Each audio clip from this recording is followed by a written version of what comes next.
ajma'in, amma ba'du.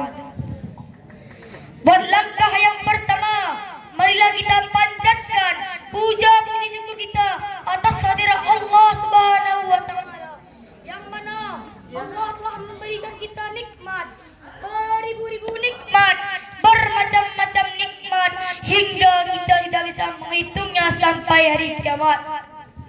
Buat langkah kedua, marilah kita salawat pada baginda Nabi besar Muhammad sallallahu alaihi wasallam. Yang termulia Abuya selaku pimpinan Darul Hijrah Al-Aziziyah, yang saya hormati Al-Satid wal Asatijah, yang saya muliakan Dewan Hakim lagi arif dan bijaksana. Adapun judul dato saya pada malam hari ini tentang menghormati serta menyayangi orang tua dan guru.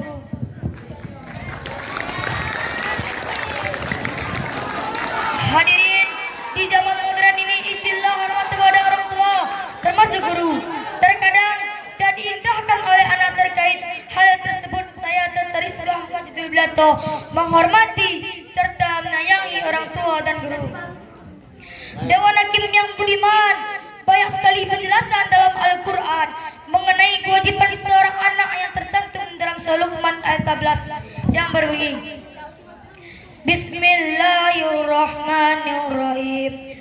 Wa wasainal insana biwalidayhi hamalathu ummuhu wahnan ala wahnin wa fislu amaini aniskurli waliwalidayka ilayyal masir, yang artinya, dan kami perintahkan kepada manusia agar berbuat baik terhadap kedua orang tuanya. Ibunya telah mengandungnya dalam keadaan lemah, yang bertambah lemah, dan menyapih dalam usia 2 tahun. Bersyukur kepadaku dan kepada kedua orang tuamu, hanya kepadaku kembalianmu. Teman-teman yang soleh dan soleha, dari ayat tersebut ahli tafsir menjelaskan bahwa manusia berbakti kepada orang tua, lebih-lebih ibu. Mengapa untuk tidak dihiraukan? Oleh karena kelemahan ibu berbeda dengan bapak. Namun teman-teman, sang ayah pun patut kita hormati atas kerja keras beliau mencari nafkah, membesarkan, mendidik kita. Begitu pula ibu guru di sekolah mengajarkan aneka ilmu untuk bekal kebahagiaan dunia maupun di akhirat. Hadirin hadirat rahimakumullah, mengapa sampai hari ini masih banyak anak yang tidak hormat kepada orang tuanya? Tidak sedikit anak pun yang membangkang perintah orang tuanya dan menyakiti perasaan orang tuanya. Disuruh mijitin ayah karena capek pulang kerja, sang anak santai si berkata, sorry ya, lagi tanggung di Facebookan. Udahlah ya, kalau ya capek, tempel aja tuh koyok yang bisa mijitin diri kayak DP. Na'udzubillah, summa na'udzubillahi min zalik. Sampai teman-teman, sang ayah dan ibu terkadang meneteskan air mata ulah negatif sang anak. Padahal Abdullah bin Umar radhiyallahu anhu berkata, ibakahu wali walidaini minal uku, membuat orang tua menang situ termasuk bentuk kedurhakaan. Hadirin hadirah rahimakumullah, kita masih ingat kejadian sedih di daerah Bangkingan Timur, Surabaya. Ada seorang anak yang tega membunuh ibu kandungnya sendiri dengan cara memutilasi, memotong-motong tubuhan sang ibu. Ironisnya lagi teman-teman, setelah dipotong-potong, sang anak keji makan organ hati ibunya sendiri. Na'udzubillah, summa na'udzubillah min zalik. Bisa dibayangkan hadirin?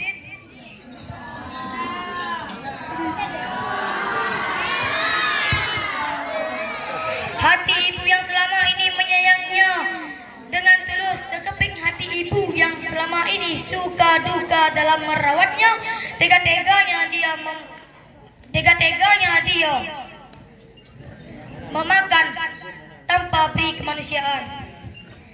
Hadirin yang berbakti kepada orang tua, ingatlah pesan Rasulullah sallallahu alaihi wasallam. ibaka'u wali walidaini minal uku. Sampai sinilah YouTube batas ya. Sampai sinilah YouTube batas ya. Lebih dan kurang saya mohon maaf. Upin-ipin berkonsentrasi. Saya ucapin terima kasih. Silalah nonton Upin-ipin. Khilaf dan salah mohon dimaafin. Hidup sendiri tanpa kasih. Sekian terima kasih. Assalamualaikum warahmatullahi wabarakatuh. Ya, Dewan Hakim yang kami muliakan, yang barusan tampil tadi NPP 001 atas nama Sanji Priano, utusan dari kelas 1 Sanawiyah yang berasal dari Kuta Tanjung.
Alhamdulillahi Rabbil Alamin.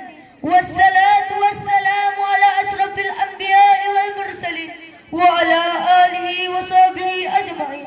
Amma ba'd. Yang saya muliakan Abuya Pondok Pesantren Darul Hijrah Al-Aziziyah, dan yang saya hormati Asatid wal Asatijah, dan yang saya muliakan Dewan Juri yang hadir pada malam hari ini. Buat langkah yang pertama, marilah kita panjatkan rasa puja dan rasa puji syukur kita atas kehadiran Allah Subhanahu wa Ta'ala, yang mana Allah telah memberikan kita nikmat, beribu-ribu nikmat, bermacam-macam nikmat, sehingga kalkulator yang dipencet keluar nomor tidak dapat menghitung nikmatnya Allah berikan kepada kita. Buat langkah yang kedua, marilah kita berselawat kepada Habib yang tertinggi, anti korupsi, baginda yang termulia, anti derhaka, the best leader of leader, yakni Nabi Muhammad sallallahu alaihi wasallam. Beliau pergi berjubah putih, pulangan berjubah merah, darah bercucuran, anak rela menjadi yatim, istri rela menjadi janda, demi menegakkan sebuah satu kalimat thayyibah, la ilaha illallah Muhammadar Rasulullah. Saya berdiri di sini bukan seperti Pak Polisi yang menunggu sang pencuri,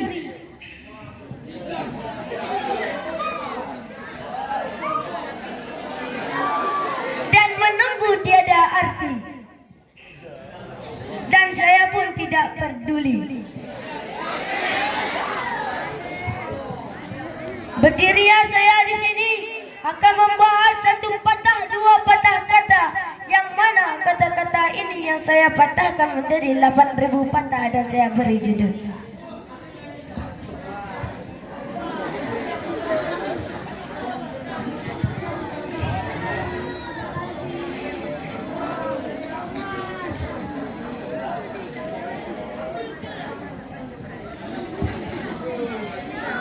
yang berjudul Bismillah.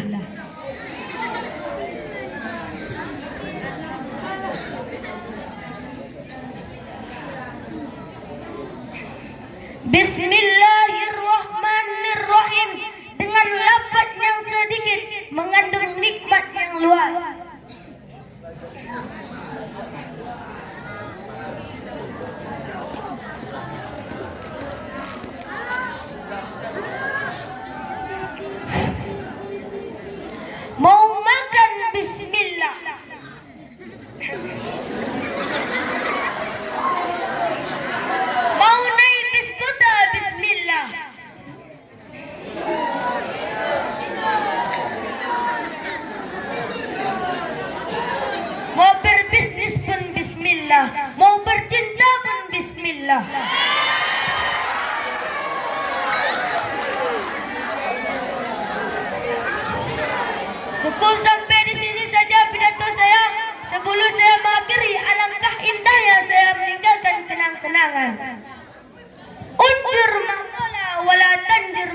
saudara. Lihatlah apa yang dikatakan, jangan melihat siapa yang mengatakan. Pedang melukai tubuh, masih ada obat untuk harapan sembuh. Jikalau pedang melukai hati, manalah obat bisa hendak dicari. Jikalau ada salah saya dalam pidato ini, saya minta maaf. Lebih dan kurang saya akhiri wa taufiq wal hidayah wa ridwan inayah. Assalamualaikum warahmatullahi wabarakatuh. Dewan Hakim yang kami muliakan, yang barusan tampil tadi NPP 004 atas nama Tahta Megah, utusan dari kelas 3A Sanawiyah yang berasal dari negeri Lawe Pola.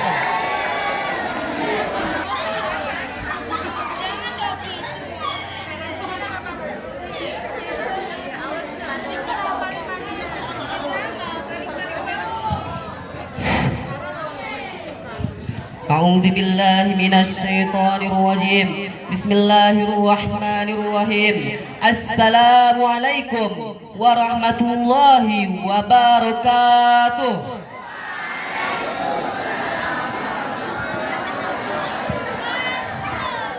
Jemaah, oh jemaah.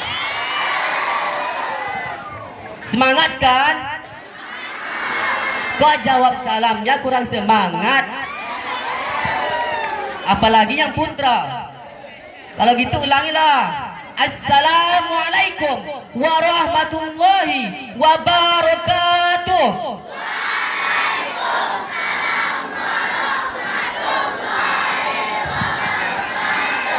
Gitu dong. Alhamdulillah. Alhamdulillahirabbil alamin. Wassalatu wassalamu ala asyrafil anbiya'i wal mursalin wa ala alihi wa sahbihi ajma'in, amma ba'd. Al-Mukarram Abuya selaku pimpinan Ma'had Darul Hijrah Al-Aziziyah wal Muhtaram Dewan Hakim yang telah bersedia untuk menilai saya pada malam ini, wal Muhtaram guru-guru yang telah hadir pada acara ini pada malam ini, dan yang saya banggakan akhi wal ukhti yang telah menanti pidato saya ini. Dan pada malam ini saya akan membawakan tema tentang bahaya teknologi.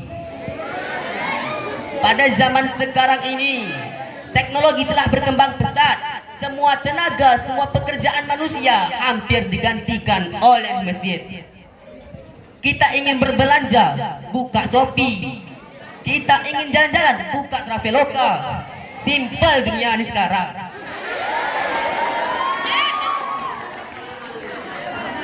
Namun di balik kemudahan, di balik manfaat yang diberikan oleh teknologi ini, ada hal buruk di sisi lainnya. Kenapa? Karena kemudahan kita mencari informasi, kemudahan kita mencari apapun yang berada di internet itu sangat berbahaya. Kenapa saya bilang begitu? Karena internet mempengaruhi hidup kita sekarang. Teknologi mengubah hidup kita. Kalau zaman dahulu para pemuda mainnya itu di lapangan, gak main kelereng, main layangan, kalau gak pun main sepak bola. Tapi kalau zaman sekarang pemuda itu ML,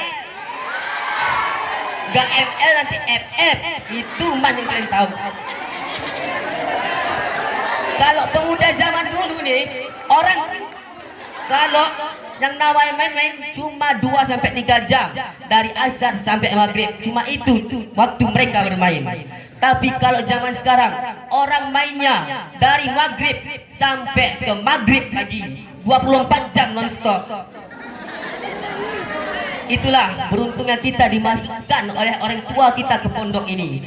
Di dalam pondok ini kita dididik, kita dimasukkan pondok bukan karena keinginan orang tua, tapi karena orang tua ingin menjadikan kita menjadi manusia yang sebenar-benar manusia.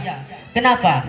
Karena pada saat ini banyak manusia, banyak makhluk yang tubuhnya manusia, tapi sifatnya kayak bedua.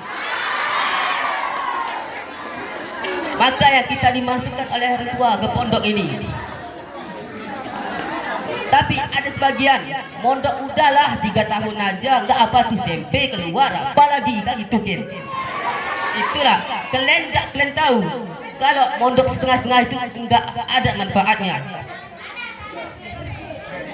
Karena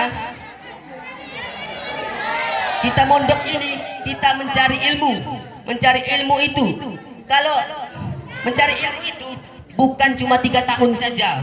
Karena seperti yang dikatakan Mahfuzat, utlubul ilmi minal mahdi ilal lahdi. Tuntutlah ilmu dari buayan hingga liang lahat.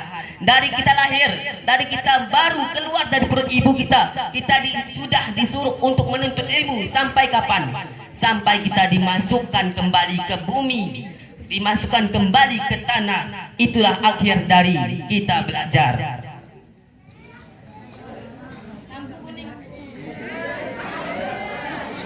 Karena itulah kita harus belajar dan terus belajar. Kenapa? Karena dalam Mahfuzat tersebut dikatakan kalau kita harus belajar sampai liang lahat, hadirin. Untuk mengakhiri pidato saya, mungkin saya memiliki sebuah pantun. Aku letih mencari batu. Ustaz Fatih, saya ya yang nomor 1. Syukran, wassalamualaikum warahmatullahi wabarakatuh. Ya Dewan Hakim yang kami muliakan, yang barusan tampil tadi NPP 003 atas nama Khulafaur Rasyidin Sekedang, utusan dari kelas 3A Sanawiyah yang berasal dari negeri Lawi Sumur.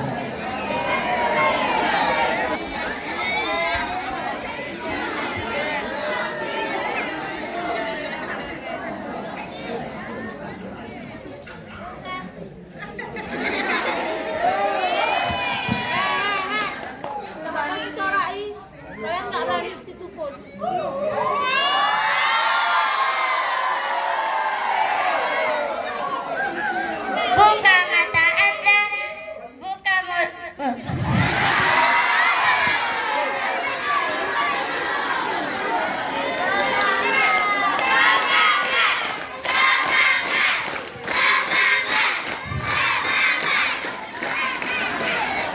Buka mata Anda, buka telinga Anda, dan tutup mulut Anda.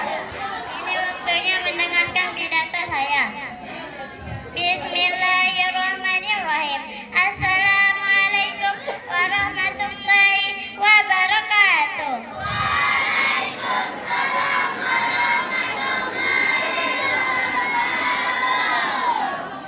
Yang saya hormati Abu Ya selaku pimpinan Pondok Darul Hijrah Al Aziziyah. Yang saya hormati Ustadz dan Ustazah yang telah hadir pada malam hari ini. Yang saya hormati Dewan juri yang telah memanggil nama saya, dan saya cintai dan saya sayangi adalah kakak-kakak dan teman-teman seperjuangan yakni belajar. Alhamdulillah Rabbil Alamin. Wassalatu wassalamu ala asrofil anbiya'i wal mursalin wa ala alihi washabihi ajmain. Amma ba'du. Berdirinya saya di sini bukan seperti patung Liberty memegang obor tanpa api, memegang buku tanpa isi, tapi berdirinya saya di sini ingin menyampaikan sebuah pidato yang berjudul urgensi belajar. Pentingnya menuntut ilmu belajar itu adalah tanggung jawab dari guru-guru untuk menjelaskannya. Akan tetapi semoga Allah memberikan taufiknya kepada saya untuk bisa menjelaskannya. Menuntut ilmu itu hukumnya adalah wajib bagi kita. Bagaimana Nabi Muhammad SAW bersabda, A'udzubillahi minasyaitonirrajim. Bismillahirrahmanirrahim. At-talubi minal lahdi ilal lahdi. Tuntutlah ilmu dari bola sampai ke liang lahat. Itu aja yang bisa saya sampaikan pidato saya pada malam hari ini. Saya akhiri. Wassalamualaikum warahmatullahi wabarakatuh. Dewan Hakim yang kami muliakan, peserta yang barusan tampil tadi NPP 0011 atas nama Selpi, utusan dari kelas 1B Sanawiyah yang berasal dari negeri lain ataupun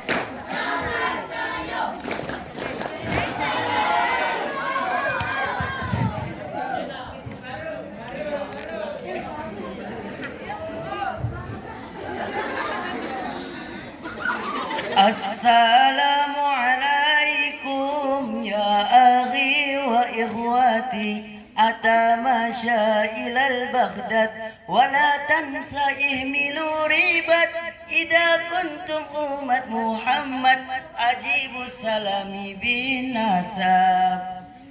السلام عليكم ورحمة الله وبركاته.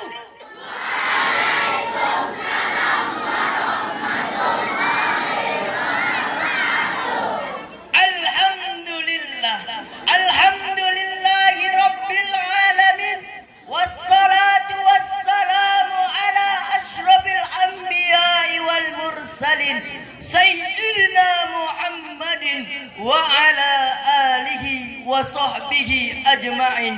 أما بعد. Buat langkah yang pertama, marilah kita mengucapkan rasa puja-puji syukur kita kepada Zat yang Maha Ghafur, yang menciptakan alam kubur, yang mana tiada masuk, jikalau masuk tiada amal, hancur lebur. Tuhan yang Maha Pengasih, yang tak pernah pilih kasih, Tuhan yang Maha Penyayang, yang tak pernah pandang sayang, yang mana nikmatnya tak terbilang-bilang. Buat langkah yang kedua, marilah kita bersalawat dan salam kepada Habib yang tertinggi anti korupsi, baginda termulia anti durhaka, is the best, my spider of leader, yakni Habibana wa Nabiyana wa Syafi'ana wa Karimana wa Maulana Muhammad sallallahu alaihi wasallam.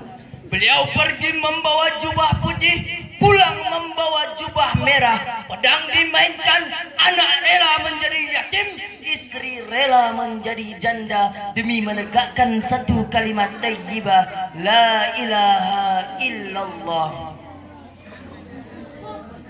Yang mana beliau telah membawa kita dari zaman jahiliyah menuju zaman Islamiyah, dari zaman Utsman bin Affan hingga sekarang kita dapat bertemu dengan Ari Fauzan yang tampannya rupawan. Al-Mukarram mudirina hada ma'had darih Hijrah al-Aziziyah. Al-Mukarram para asatid wal asatidah. Al-Mukarram Dewan Hakim yang arif lagi bijaksana, wa ya ayyuhat tulab wa talibah al-mahbubah. Saya berdiri di sini bukan untuk memamerkan alhamdulillah gantengnya saya ini. Akan tetapi saya berdiri di sini untuk belajar menyampaikan sepatah dua patah kata yang mana akan insyaallah akan saya patah-patahkan kata-kata itu hingga 1000 patah kata, dan saya akan memberinya judul Bismillah. Hadirin wal hadirat rahimakumullah. Di dalam Al-Quran surah Al-Fatihah ayat 1-nya Allah berfirman, A'udzu billahi minasy syaithanir rajim. Bismillahirrahmanirrahim.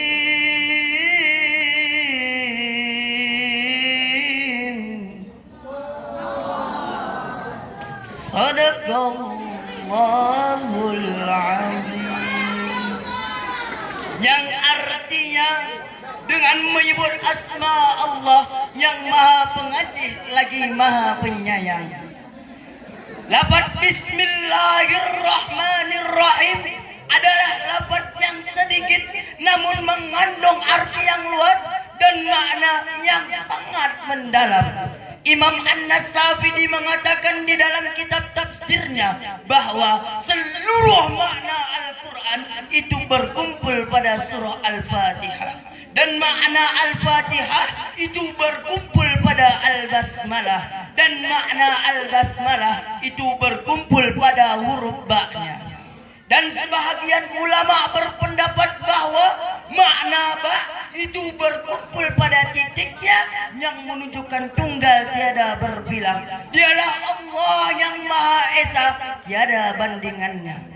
Al-qalam atau pena yang biasa digunakan untuk menulis itu diawali dengan menulis bismillah. Ahli surga mau masuk ke dalam surga mengawali dengan bismillah.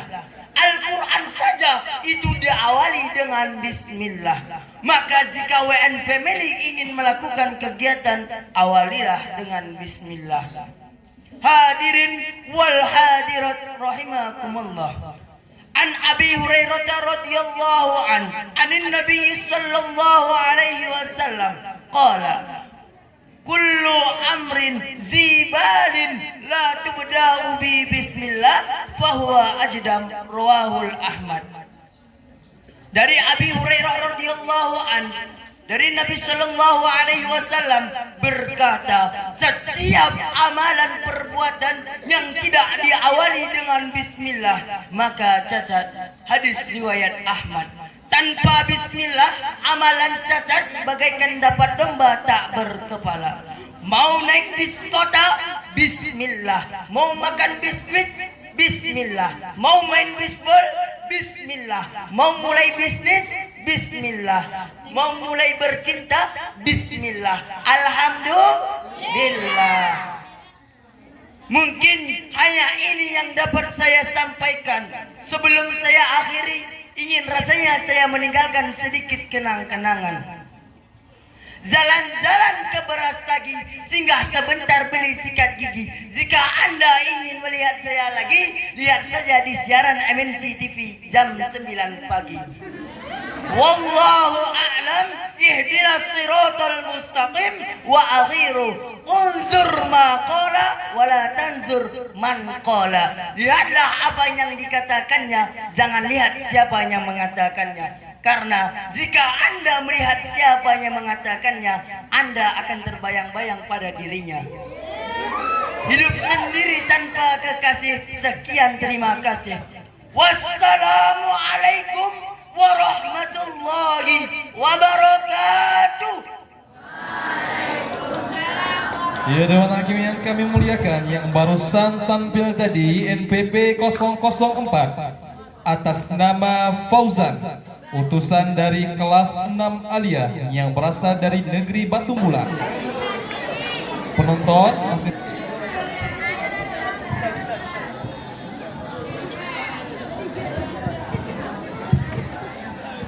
A'udzu billahi minasyaitonir rajim. Bismillahirrahmanirrahim. Allah berfirman, Nabi bersabda, jin menggoda, saya berkata, Assalamualaikum warahmatullahi wabarakatuh.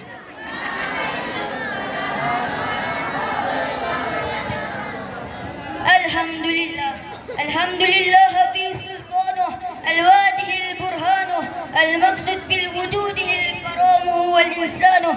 Allahumma salli ala nuril anwar wa sirril asrar wa tilyakil akhyar wa miftahil babil yasar sayyidina Muhammadil mukhtar wa alihi adhar wa ashabihi akhyar adada ni'ami ilaihi wa afdalihi.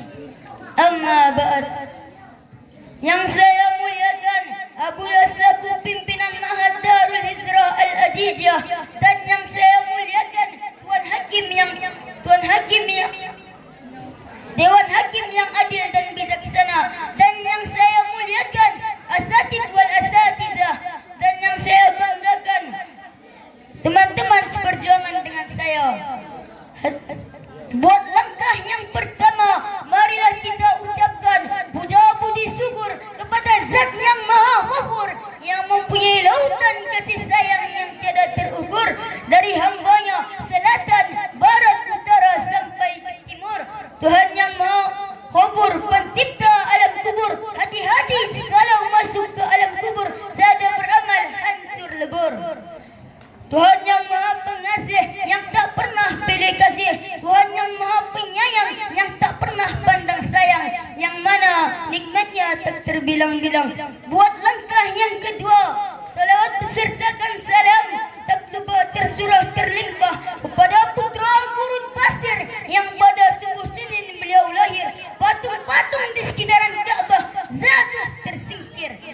Pada saat manis satir melengkuh lingkaran zahir, lahirlah Nabi yang terakhir. Siapa lagi jikalau bukan kekasihnya Allah, putranya Abdullah, buah hati Siti Aminah, yakni Nabi Muhammad sallallahu alaihi wasallam. Beliau pergi membawa jubah putih, pulangan membawa jubah merah, percucuran darah, pedang dimainkan, anak rela menjadi yatim, istri rela menjadi janda demi menegakkan sebuah kalimat thayyibah, la ilaha illallah Muhammadur Rasulullah. Hadirin wal hadirat rahimakumullah. Islam mengajarkan kepada kita tentang keesaan Allah. Menyamai Allah dengan yang lain adalah suatu dosa yang besar. Allah adalah Ahad Esa, tidak terbilang. Allah tidak bisa dipisah-pisahkan ke dalam banyak pribadi karena akan bertentangan dengan sifatnya, yaitu wahdaniyah. Allah tidak beristri, Allah tidak beranak, Allah tidak diperanakan. Begitu juga tidak ada siapapun yang menyamainya, baik dari segi apapun. Sebagaimana yang disebutkan dalam surah Al-Ikhlas, Bismillahirrahmanirrahim. Lam yalid wa lam yulad wa lam yakul lahu kufuwan ahad. Lam yalid wa lam yulad, dia tidak beranak dan tidak pula diperanakan. Wa lam yakul lahu kufuwan ahad, dan tidak ada siapapun yang setara dengan dia. Allah yang menciptakan segala yang ada di muka bumi ini, baik yang gaib, contohnya seperti malaikat, jin, setan, roh, ataupun yang zahir seperti gunung, kayu, batu, dan segala yang ada di muka bumi ini, semua yang adalah ciptaan Allah Subhanahu wa ta'ala. Oleh karena itu, kita sebagai orang Islam jangan keliru dalam menyembah. Jangan menyembah gunung, kayu, batu, kuburan, atau apa saja selain Allah.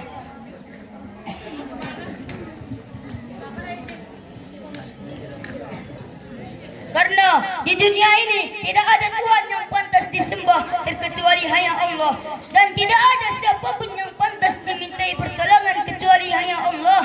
Kepadanya kita mengabdikan diri dan kepadanya pula kita mohon pertolongan. Sebagaimana firman Allah dalam Al-Quran surah Al-Fatihah ayat 5, Iyyaka na'budu wa iyyaka nasta'in.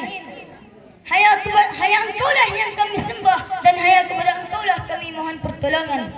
Hadirin wal hadirat rahimakumullah.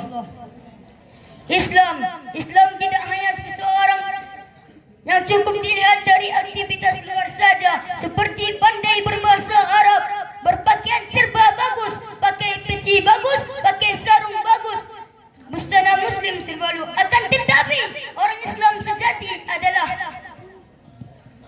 yang memproklamirkan diri dengan prinsip bahwa tidak ada Tuhan selain Allah dan bahwa Nabi Muhammad adalah hamba dan utusan Allah. Lalu ia beristiqamah memegang teguh komitmen keimanannya.